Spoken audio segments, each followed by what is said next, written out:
So we are back with Marta Sofia and Juliana. We are going to hear more about Kabbalah, and then Marta is going to go into spells and incantations and things that she was involved in. And then we're going to hear how God brought her out and what her life is like today. And oddly enough, where you can find what she was involved in when she was a witch in churches today. A lei da atração, ela era já usada pelos egípcios, inclusive quando Moisés nasceu já no Egito, não é? Na altura já estava implementado o monoteísmo, não o monoteísmo como nós cristãos entendemos, no sentido de que só existe um Deus. O monoteísmo que estava implementado é de que existe só o Deus Sol, em que o faraó é o representante do Deus Sol aqui na Terra. Inclusive, eu não sei se eu estou a cometer alguma inconfidência, mas eu também nunca fui maçom, então eu apenas tive amigos maçons e fiz alguns rituais de feitiços com maçons, mas isto para dizer, o último estágio da maçonaria é chegar ao nível do irmão só. É chegar, ou seja, o último estágio na maçonaria é representado por Metatron, aquele que tem domínio sobre os seus instintos e que é um Deus criador. Então, quando Moisés nasceu, como eu disse, estava implementado o monoteísmo.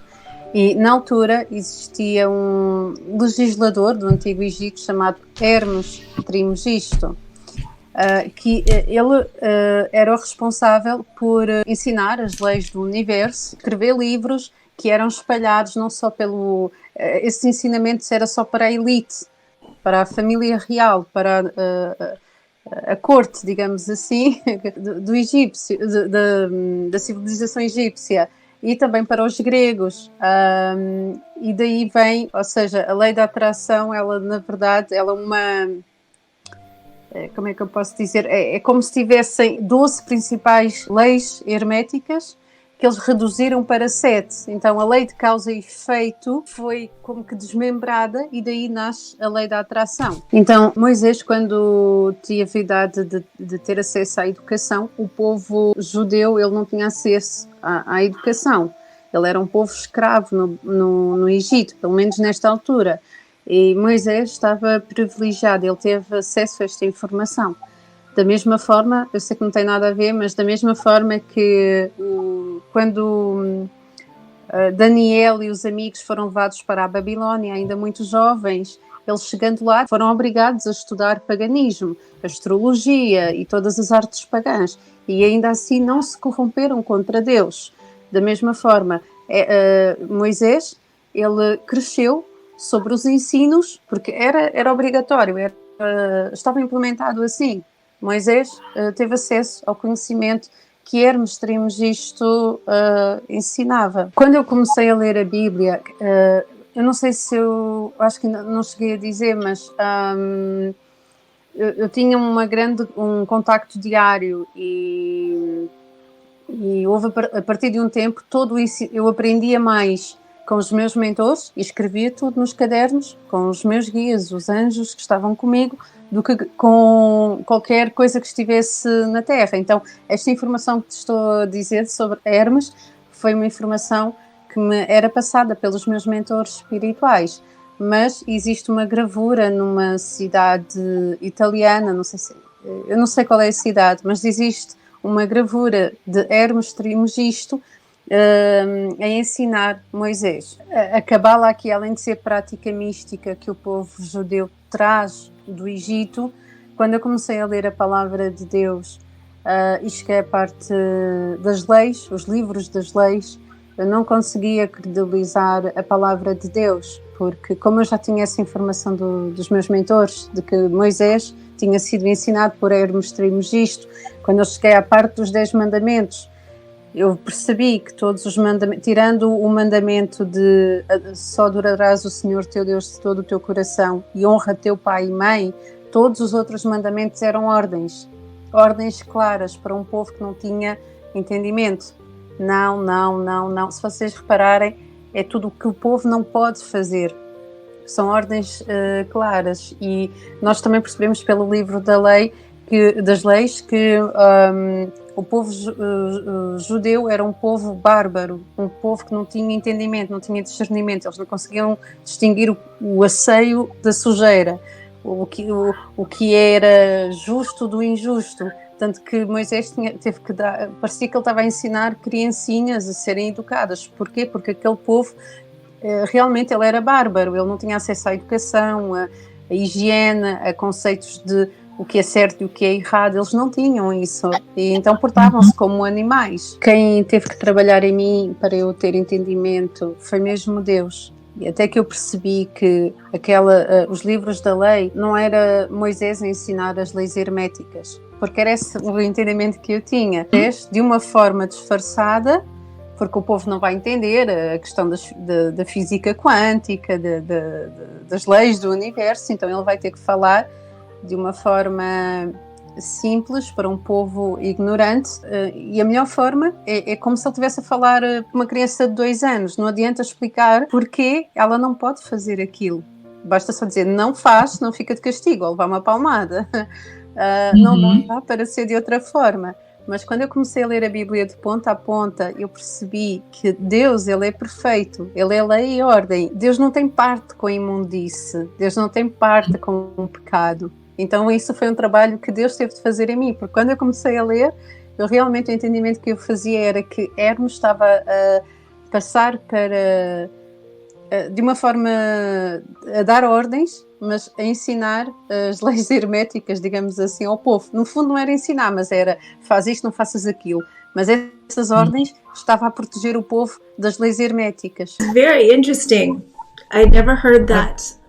The history of the other part of it, and it really brings understanding to why God wrote the 10 Commandments the way he did.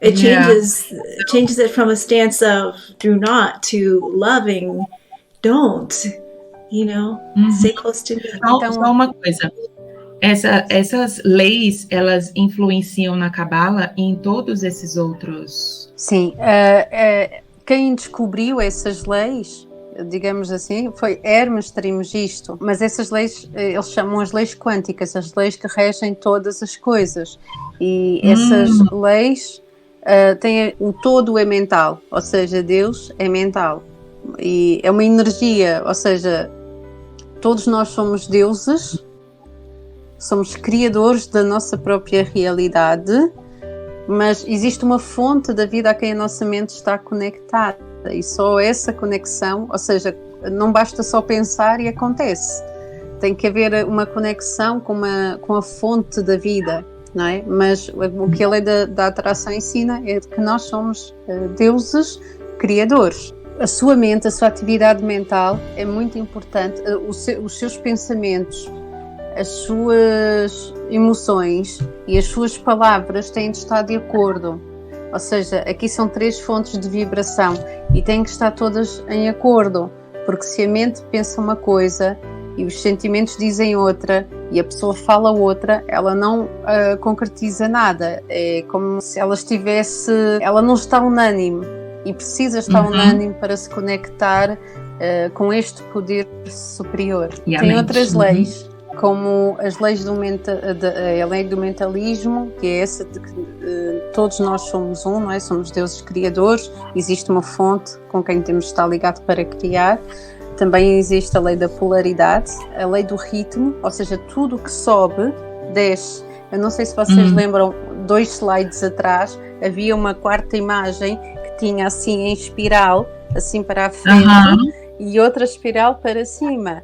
Isso representa muito bem os nossos pensamentos conectam-se ou desconectam-se do plano espiritual, mas ele tem uma interferência com a nossa percepção do mundo, de tudo o que está à nossa volta. Também existe a lei do género e para Hermes Trismegisto, assim como para Deus, eu nem devia pôr Deus em segundo plano, mas estou a comparar que Hermes Trismegisto reconhece que só existem 2 géneros, masculino e feminino. Um sem o outro não consegue criar. Isto é uma lei do universo que Hermes Trismegisto ensinava. Também existe a lei do retorno. E aqui, na lei do retorno, então cabe a lei da atração, que é tudo o que tu fazes volta para ti, tem consequências.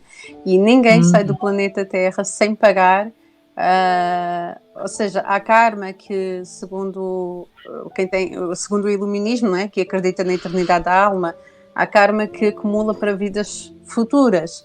Mas grande parte daquilo que a pessoa pensa, fala, sente, ele tem um karma direto, ele tem uma consequência direta na sua saúde, nas suas ações. Como eles dizem, ninguém sai daqui sem pagar o preço. Então, ainda sobre, como eu disse, a lei da atração, ela deriva da lei de causa e efeito. Então, agora só avançando, porque tem outras leis, mas isso não tem a ver com estas imagens, só para avançar aqui um pouco.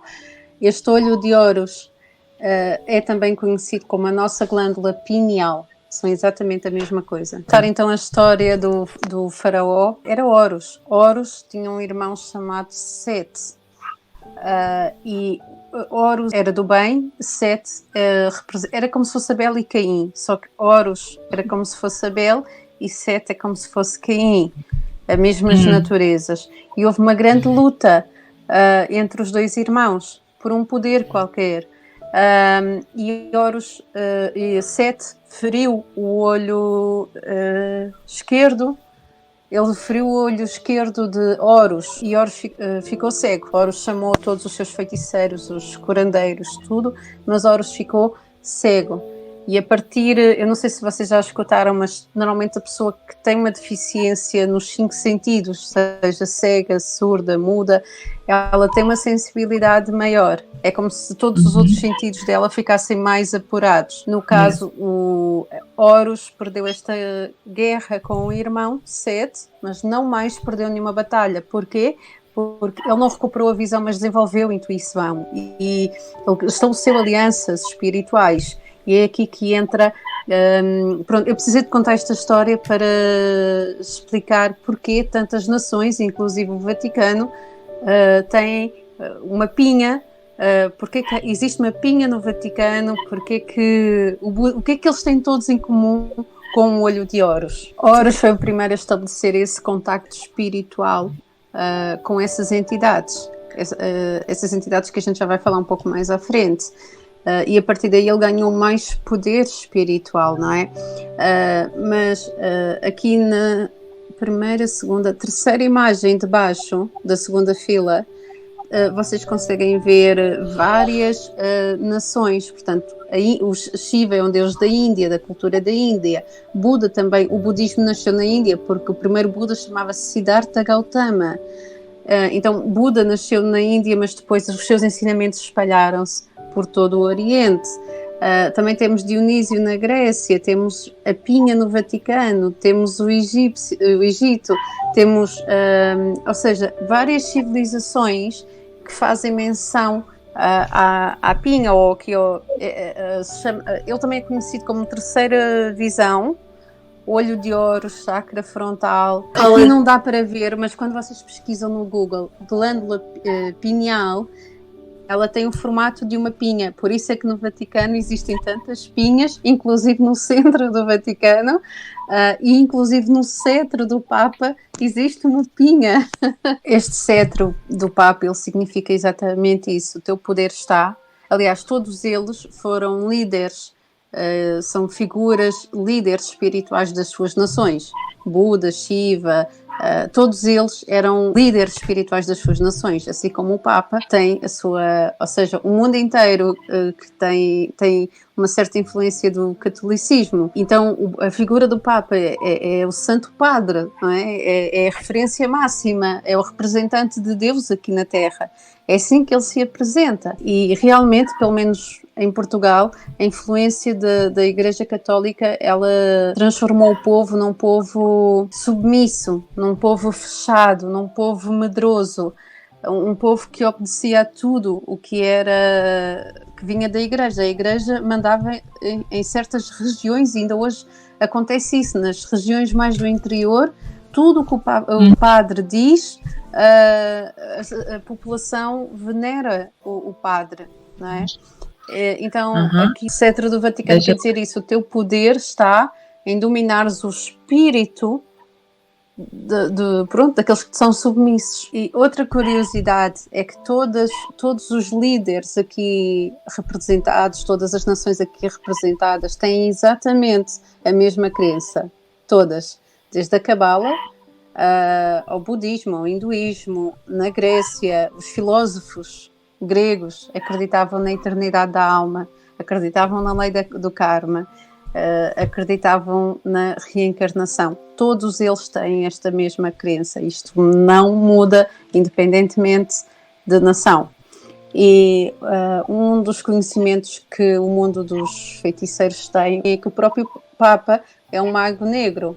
Ele é responsável por abrir portais para levar, ou seja, aquela energia que é, aquela egrégora que é de adoração que faz no domingo. Aliás, o domingo é o dia do Deus Sol. E então quem celebra o domingo está a adorar, na verdade, essas três coros que falámos há pouco, as potências, potestades e dominações. Quem celebra não faz inocentemente, porque toda a egrégora que há nesses dias, todo o louvor, eu falo isto até mesmo para quem é evangélico, que celebra o domingo, não é? No domingo é que faz o seu culto. Enfim, eles creem em quem? No Papa. Eles dizem que Jesus aboliu a lei. Esta é uma crença que realmente vem do Vaticano, porque quem lê a palavra de Deus vê que ela não está escrita na palavra de Deus. Maria guardou o sábado, depois, mesmo na morte de Jesus, os apóstolos guardavam o sábado, Jesus guardava o sábado, portanto, Jesus não aboliu o sábado, nem durante a sua vida, nem depois na morte. Catholicism, apostate, Protestantism, and spiritualism. It's all coming together. Protestants, for the most part, don't know it.